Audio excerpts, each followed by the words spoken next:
Students, today we will start chapter number 4, that is motion in a plane. According to the latest syllabus, we have to do this chapter full. There is no deletion of any topic. So let's start with the first topic, that is scalar quantities. Now, what are scalar quantities? The physical quantities which have only magnitude.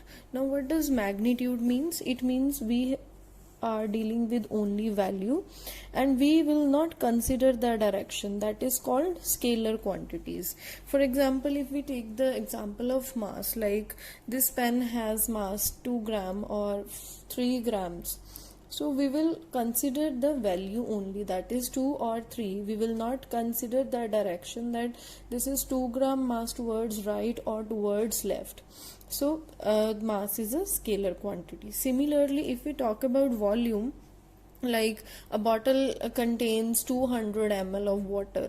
This is a bottle which contains 200 ml of the product, any liquid.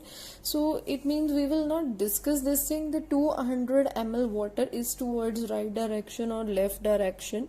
We will just consider the volume, we will just consider the magnitude, means the value only. So it is again a scalar quantity. Similarly, density. Now density, what is the formula for density? That is mass upon volume.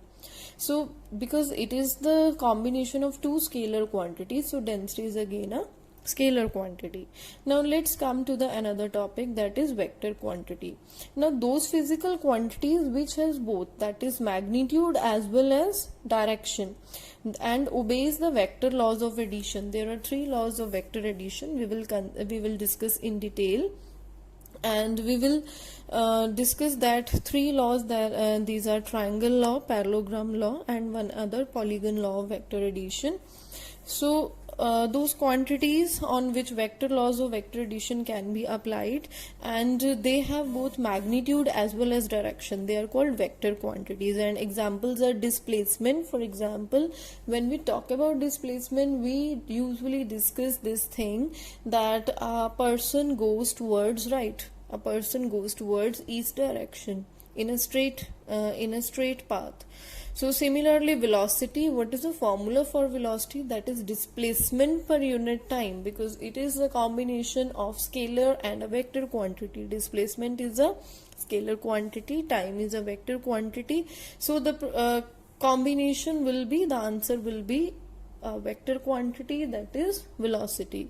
Similarly, force is the product of mass into acceleration. If one quantity is scalar and the other is vector, and the product that comes out to be a vector quantity. Similarly, momentum is equal to m into v, that is mass into velocity. Again, mass scalar quantity, velocity is a vector quantity, so again the product will be a vector, because scalar multiplied by vector is a vector itself. Now we will discuss how to represent a vector. A vector is represented by a straight line with an arrowhead over it. So like if OA is a vector quantity, how to represent OA? Write OA and put an arrowhead over it. Now this arrow, like if I am putting the arrow towards right, arrow is going towards right, this does not give us the direction whether the vector is going upward, downward, left or right. This is just the representation. Whether OA is going towards right, towards left or in any direction, we will write OA vector as this, because this is the representation. OA upon OA के ऊपर जब arrow head है, it means के OA क्या है, ये एक vector quantity है. Now let's talk about the position vector. अब पोजीशन वेक्टर क्या होता है? जो आपको कोऑर्डिनेट सिस्टम में पोजीशन बताता है वेक्टर की. For example, we will do this, that OP vector क्या है? आपका पोजीशन वेक्टर है, जिसकी जो कि लोकेटेड है at point P. Like you can see in this diagram, यहाँ पे देखो क्या किया हुआ है. We are having a coordinate system. This is X axis, this is Y axis, and if I want to locate a position vector, suppose P is any point which is in the xy axis. Now how to locate the position vector? See the origin and draw a line from O to P, and when I'll put arrow here, it means OP is a vector quantity, and what is the angle OP is making with the axis? That is theta. Now our next vector is displacement vector. Now how to define the displacement vector? Now as you can see we are having the same coordinate system. यहाँ पर भी x और y axis है. Here again we have x and y axis. अब हमने क्या किया कि पोजीशन वेक्टर लिया सपोज टाइम t पे. सपोज के टाइम t पे मेरा जो p पॉइंट है वो कहाँ पे है, xy फ्रेम में. This is called frame, x and y frame. और कोऑर्डिनेट एक्सिस होता है x, y एंड z. तो यहाँ पर दो कोऑर्डिनेट्स हैं. ये एक कार्टेशियन कोऑर्डिनेट सिस्टम है जिसमें आपके पास x एंड y एक्सिस है. सबसे पहले p पॉइंट लोकेट किया, एनी पोजीशन. अब इसका पोजीशन वेक्टर कैसे लोकेट करेंगे, ओरिजिन से एक स्ट्रेट लाइन ड्रॉ कर दो o से लेके p तक. आफ्टर दैट अब टाइम t के बाद जब इसकी लोकेशन फिर से ट्रेस की गई, t टाइम के बाद सपोज न्यू टाइम पे that is T dash time पे p की लोकेशन चेंज होके क्या हो गई, q हो गई. अब इसका पोजीशन वेक्टर कैसे बनाएंगे, वो भी ओरिजिन से एक स्ट्रेट लाइन ड्रॉ की and it joins here at q. Now एक पोजीशन वेक्टर t डैश पे आ गया, एक पोजीशन वेक्टर t पे आ गया. अब जो ऑब्जेक्ट है वो p से किधर को गया था, q की तरफ. So this is your displacement vector. You will draw a straight line from p to q and arrow towards q. This will give you the displacement vector. Next हमारे पास है equal vectors. Now what are equal vector? दो vector को हम equal कब कहते हैं, जब तो उसका मैग्नीट्यूड भी सेम हो. जैसे सपोज करो कि जो a वेक्टर है वो है 2. Here I will write something I cap that we will discuss later. यहाँ पर क्या है, b वेक्टर, इसकी भी वैल्यू क्या है 2 i कैप. अब दो जो वेक्टर्स हैं दोनों इक्वल कब होंगे, जब उनका मैग्नीट्यूड सेम हो. मतलब ये भी 2 है, ये भी 2 है. मतलब यहाँ पे हम सपोज कर सकते हैं कि 2 सेंटीमीटर लेंथ है, ये भी 2 सेंटीमीटर लेंथ है. एंड सेम डायरेक्शन मीन्स ये भी i कैप है और ये भी i कैप है. Both are going towards the x axis. ये यूनिट वेक्टर्स होते हैं and these vectors will give you the direction whether the vector is going towards x axis, y axis and z axis. i cap जो होता है वो x axis की तरफ जाता है. तो जो a और b वेक्टर है बोथ हैव सेम डायरेक्शन, दोनों x एक्सिस की तरफ क्या कर रहे हैं, मूव कर रहे हैं. नेक्स्ट हमारे पास आ जाता है नेगेटिव ऑफ अ वेक्टर. अब नेगेटिव ऑफ अ वेक्टर हम कैसे डिफाइन कर सकते हैं? It is defined as another vector having the same magnitude but the opposite direction. Like अब यहाँ पे हमने a वेक्टर सपोज लिया है 2 i कैप. मतलब कि जो 2 सेंटीमीटर का मेरा एक ये वेक्टर है, ये कौन सी डायरेक्शन में जा रहा है, i कैप का मतलब होता है कि ये x डायरेक्शन में जा रहा है. नाउ नेगेटिव इसका कैसे निकालेंगे कि जो एक वेक्टर मैंने लिया उसका मैग्नीट्यूड सेम है, मतलब 2 है, बट उसकी जो डायरेक्शन है वो अपोजिट डायरेक्शन है. मतलब अगर ये राइट की तरफ जा रहा है, this is going towards left. वो कैसे शो करेंगे, यहाँ पर आगे एक माइनस डाल देंगे. Means b vector is -2 i cap. Next is the modulus of the vector. Modulus का मतलब होता है कि हम मैग्नीट्यूड की बात करेंगे. We are only talking about the value. तो modulus of the vector means the length or the magnitude of that vector. और ये क्या है, एक स्केलर क्वांटिटी है. मॉड्यूलस को कैसे रिप्रेजेंट करते हैं, दो बार्स के बीच में ये वेक्टर लिख लिया and the value is this. For example कि अगर मैं कहूं कि a वेक्टर मेरा है 2 i कैप, इसका मैंने क्या निकालना है, मॉड्यूलस निकालना है, तो the answer will be 2 only. So this is your modulus of the vector. Now next is unit vector. Unit vector क्या होता है? Unit vector it is defined as the कि जो भी वेक्टर है उसको उसके मैग्नीट्यूड से क्या कर दो, डिवाइड कर दो. कैसे सॉल्व करते हैं ये, how to represent unit vector? जैसे a वेक्टर का मैंने यूनिट वेक्टर निकालना है तो मैं a के ऊपर क्या डाल दूंगी, कैप डाल दूंगी. जैसे मैंने यहाँ i के ऊपर कैप डाला है, this is unit vector and this will give you direction only. तो यहाँ मैंने a वेक्टर का यूनिट वेक्टर निकालना था, मैंने a के ऊपर क्या डाल दिया बेटा, कैप डाल दिया. And this is equal to vector divided by vector का magnitude. So here again I am writing a vector by a vector का क्या है, magnitude, that is a. like यहाँ पे आपने मैग्नीट्यूड देखा हुआ है. तो next is our fixed vector. अब फिक्स्ड वेक्टर क्या होता है, जिसका इनिशियल पॉइंट क्या हो, फिक्स हो. जैसे कि यहाँ पर हमने पोजीशन वेक्टर की बात की थी कि P क्या है, लोकेशन है O से लेके P तक, it means it's value is fix. तो ये कौन सा हुआ, ये एक फिक्स्ड वेक्टर हुआ। नेक्स्ट हमारे पास है फ्री वेक्टर। अब फ्री वेक्टर क्या है, जिसका इनिशियल जो पॉइंट है जो मैंने आपको अभी दिखाया था दैट इज O, वो क्या हो, फिक्स ना हो, वो फ्री हो, तो उसे एक और क्या बोल देते हैं, this is also called non localized vector. Next is our collinear vector. जो वेक्टर सेम लाइन के अलोंग या पैरेलल हो उन्हें क्या बोलते हैं, कोलिनियर वेक्टर। अब कोलिनियर वेक्टर की example that is parallel vector. दो वेक्टर्स कोलिनियर कब होते हैं, जब उनमें एंगल क्या हो, थीटा डिग्री, तो तब उन्हें क्या बोला जाता है, दैट दीज आर लाइक और पैरेलल वेक्टर्स।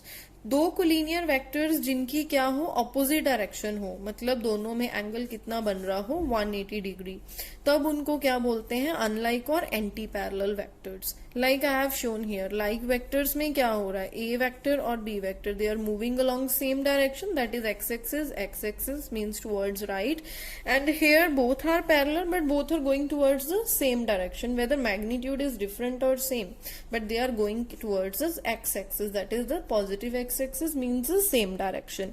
अब अनलाइक में क्या हो रहा है, एक ए साइड है एक बी साइड है। Now remember linear pair in the mathematics that you have done in the lower classes. तो यहाँ पर सेंटर पे एंगल कितना बना, 180 डिग्री बना। सिमिलरली अब ए वेक्टर इधर को जा रहा है, बी वेक्टर क्या जा रहा है, टुवर्ड्स लेफ्ट जा रहा है, ए टुवर्ड्स राइट, तो दोनों में एंगल कितना बन रहा है, that is 180 degree. So this is the case of you can say unlike vectors or anti-parallel vectors. Next we will discuss coplanar vectors. Now the vectors which act in the same plane, जो same plane में act करें, like दो vectors हैं, A vector और B vector, दोनों कौन से plane में काम कर रहे हैं, they are working in X Y plane, तो वो हो गए coplanar vectors. Next is co initial मतलब starting point, co means same, तो जिन वेक्टर्स का स्टार्टिंग पॉइंट सेम हो उन्हें क्या बोला जाता है, को इनिशियल वेक्टर्स। जैसे कि यहाँ पर ओरिजिन सेम है, यहाँ ओरिजिन से तीन वेक्टर्स क्या कर रहे हैं, निकल रहे हैं, सो तीनों का ओरिजिन क्या हुआ, same, so this is called coinitial vector. Now next is coterminous vector. जिन वेक्टर्स का एंड पॉइंट क्या हो जाए, सेम हो जाए, that is called the coterminous. Again co mean same, terminal means the end point.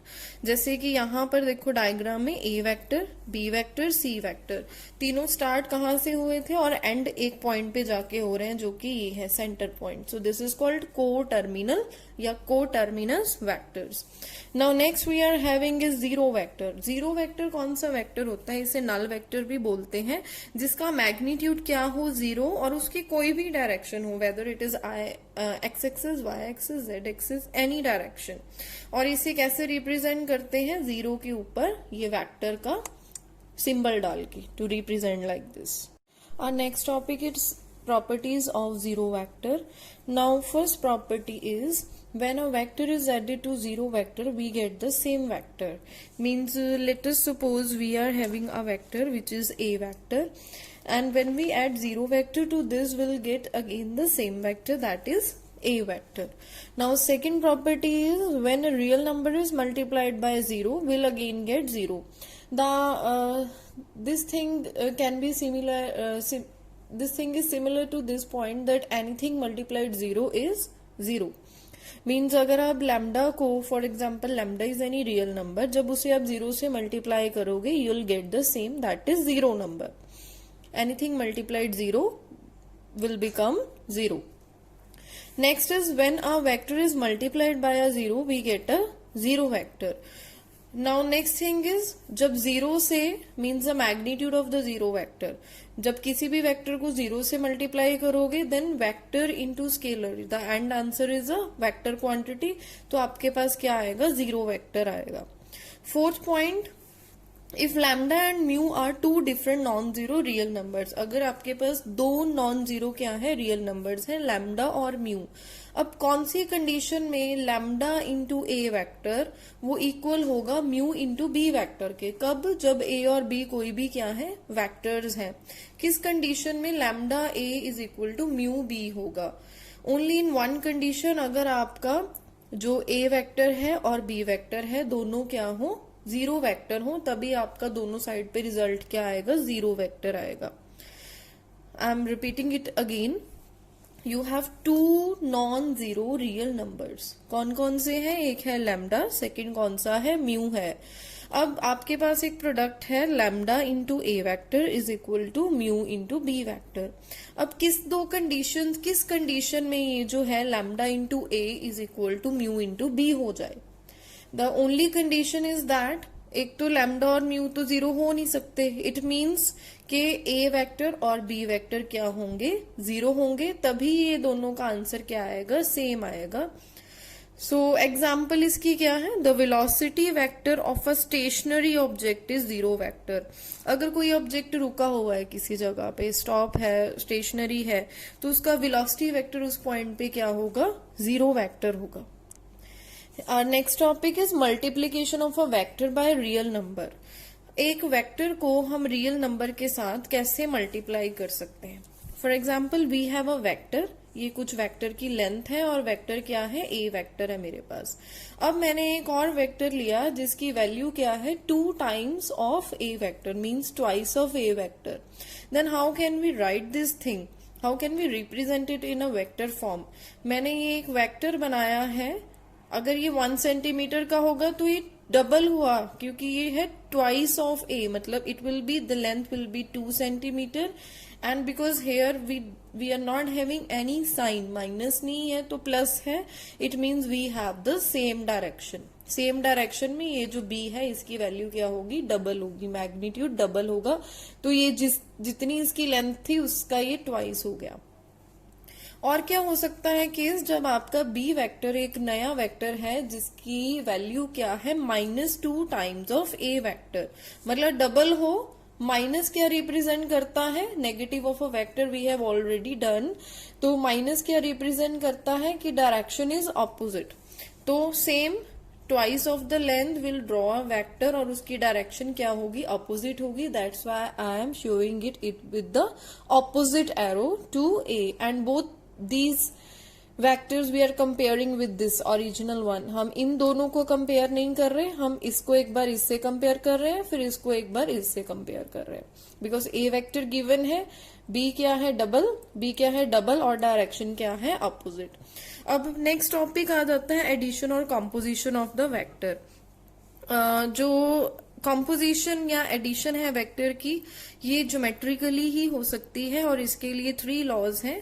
अगर आपके पास 2 vector given है तो triangle law of vector addition लगेगा। अगर 2 वेक्टर्स गिवन है तो parallelogram law of vector addition भी लग सकता है। अगर 2 से ज्यादा वेक्टर्स दिए गए हैं then you will apply polygon law of vector addition. Next है हमारा टॉपिक, फर्स्ट जो हमने लॉ पढ़ा है अभी, triangle law of vector addition.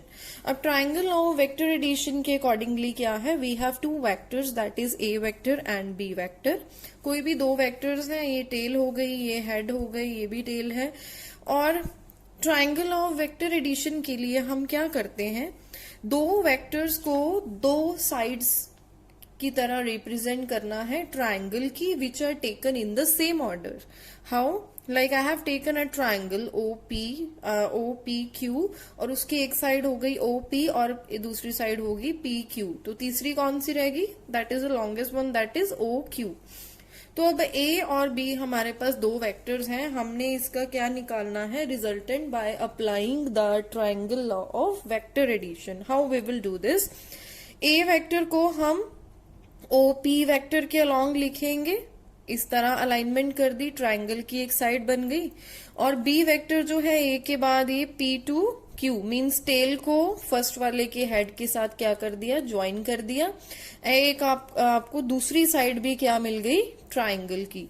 Now how to find the resultant. अब इन दोनों का जो रिजल्टेंट है according to the triangle law of vector addition, the resultant of 2 vectors a vector and b vector can be taken as the third side of the triangle but taken in the opposite order। तो कैसे पता लगेगा opposite order, like o से p की तरफ गए, p से q की तरफ, like ये आपका क्या कर रहा है, इस डायरेक्शन में जा रहा है। द डायरेक्शन इज सेम, ये हो गई O से P, देन P से Q। तो ऐसे तो आपका ये जो पूरा का पूरा डायरेक्शन है ये इस तरह ऐसे घूमना चाहिए, like it should go like this and arrow should be downwards, but no, आपका ये जो है O और Q ये नीचे को आना चाहिए था साइकिल में जाने के लिए proper, this is not happening, the OQ head is in the opposite direction. तो जो रिजल्टेंट है दैट इज R वेक्टर, किसके इक्विवेलेंट होता है A vector plus B vector के, and it is taken in the opposite order, ये opposite order में लेते हैं। Now I repeat it again. If two vectors are represented both in magnitude and direction by the two sides of the triangle taken in the same order, I am again highlighting this thing, this is the same order, O to P, P to Q, same direction में जा रहा है, then their resultant is completely both in magnitude and direction by the third side of the triangle taken in the opposite order. Yes, we have taken it in the opposite order. So according to triangle law, ये जो OQ vector है ये इन दोनों के सम के क्या होगा, बराबर और इक्वल होगा। So I am writing here OQ vector is equivalent to OP vector plus PQ vector, and it is very necessary to put these vector symbols on the head of these OQ, OP and PQ, otherwise this will just become a part of the triangle, or you can say line segment. Now what is OQ? That is your resultant, so I have represented it by R vector. What was OP? That is your A vector, ये आपका A vector था, और B vector क्या है आपका PQ. Next we have parallelogram law of vector addition. Next topic हमारा है parallelogram law of vector addition. अब इसके अकॉर्डिंगली क्या है, let us discuss the statement first.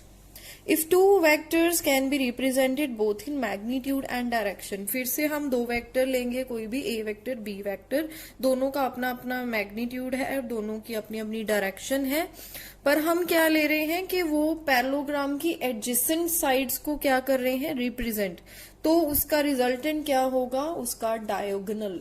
तो डायगोनल हम कैसे करेंगे, लाइक ये देखिए डायग्राम में A वेक्टर है हमारे पास, B वेक्टर है, अगर हम इन दोनों को एक पैरेललोग्राम की दो एडजेसेंट साइड्स के अलोंग ले लें, this is a parallelogram law.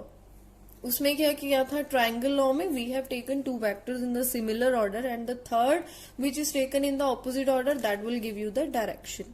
Now in parallelogram, ये एक पैरेललोग्राम है, OP एक हो गया वेक्टर, OQ क्या हो गया B वेक्टर, तो जो थर्ड वेक्टर है which is the diagonal vector, that will give you the resultant, that is R vector is equal to A vector plus B vector. Then you can complete this by this dotted line. तो S vector which is your diagonal, वो किसके equivalent हुआ, OP vector के plus OQ vector के। तो R vector क्या है, that is equivalent to A vector plus B vector. Now next topic is polygon law of vector addition. Only this law is remaining. ये कब था, जब हमारे पास दो वेक्टर से ज्यादा वेक्टर्स हों तब। If a number of vectors are represented both in magnitude and direction by the sides of an open polygon, एक ओपन पॉलीगन है तो जितने भी वेक्टर्स दिए हुए हैं वो सेम डायरेक्शन में हमने क्या कर दिए, लगा दिए। तो जो रिजल्टेंट है वो कैसे रिप्रेजेंट करेंगे, magnitude and direction by the closing side of the polygon, जो एक क्लोजिंग साइड रह गई है उस डायरेक्शन में रिप्रेजेंट करके, and but that direction should be taken in the opposite order. So R vector जो है, पहले हम क्या कर रहे थे, A प्लस B वेक्टर, तो ये जो R था हमने यहाँ पर क्या लिया था, ऑपोजिट डायरेक्शन में लिया था, इनकी सेम डायरेक्शन, ये ऑपोजिट डायरेक्शन। सिमिलरली हम पॉलीगन में करेंगे क्या, बस वेक्टर्स जो हैं ये बढ़ गए हैं, जितने भी हो गए, तो R वेक्टर है उसकी डायरेक्शन क्लोजिंग साइड में हम क्या करेंगे, ऑपोजिट डायरेक्शन में लेंगे। So let's see how it is done. Yes, here you can see now we have 4 vectors. तो अब हमने 4 वेक्टर्स ले लिए, A vector, B vector, C vector, D vector. अब इन चारों वेक्टर्स को हमने क्या करना है, 4 वेक्टर्स हैं तो फर्स्टली कौन सा लॉ लगेगा, polygon law of vector addition लगेगा। Will use it. O से P A वेक्टर, P से Q B वेक्टर, Q से S C वेक्टर, S से T D वेक्टर। तो 4 वेक्टर आपके सेम डायरेक्शन में, जैसे ये मैंने बना दिया एरो, ये ऊपर का, ये फिर इससे नेक्स्ट, ये इससे नेक्स्ट, सेम डायरेक्शन में क्या हो गए आपके, रिप्रेजेंट हो गए. This is a rough part, no need to draw this in your notes, this is just for understanding. So ये आपके सेम साइकिल में आ गए, सेम डायरेक्शन में. बट अब हमने क्या बोला है कि इसका क्या निकालना है, हमने रिजल्टेंट निकालना है, and that should be taken in the opposite order. Like this is going like this, तो ये ऐसे बंद होना चाहिए था, it should go downward.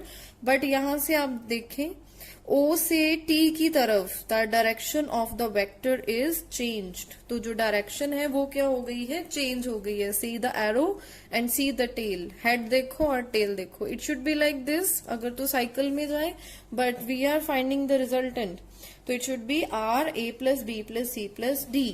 So let's do its proof also, because its proof is very very important and it is many times it is asked in your exams. We apply triangle of vector addition to different triangles of the polygon. How? सबसे पहले ये construction लगाई, तो मैं देख रही हूँ कि 1 2 3 this will become 3 triangle, 3 triangle बन गए हैं इस डायग्राम में. सबसे पहला ट्राइंगल उठाया, व्हाट वाज दैट, OPQ. अब यहां पर हम लगाते हैं triangle of vector addition. A plus B same direction में गए, तो O से Q तक यहां पर हम एरो लगा सकते हैं. This is taken in the opposite order, triangle of vector addition. It means OQ की वैल्यू आपके पास क्या आ गई, A प्लस बी आ गई, which is the resultant of these two. अब हम नेक्स्ट ट्राइंगल में आते हैं, दैट इज OQS. तो here what we will do, एक ये मेरा बेस हो गया, एक ये हो गया, these are to be taken in the same order. ये आपका थर्ड है which is taken in the opposite order. मतलब रिजल्टेंट क्या आया, A plus B plus C. Now let us take the triangle OST. OST. Now this is equivalent to A plus B plus C, same order. ये भी देखो O से S, S से T का same order है. This is opposite, so resultant is A plus B plus C plus D. The proof is very very easy. So if you do it carefully, you can score good marks. You can even get full marks from this topic.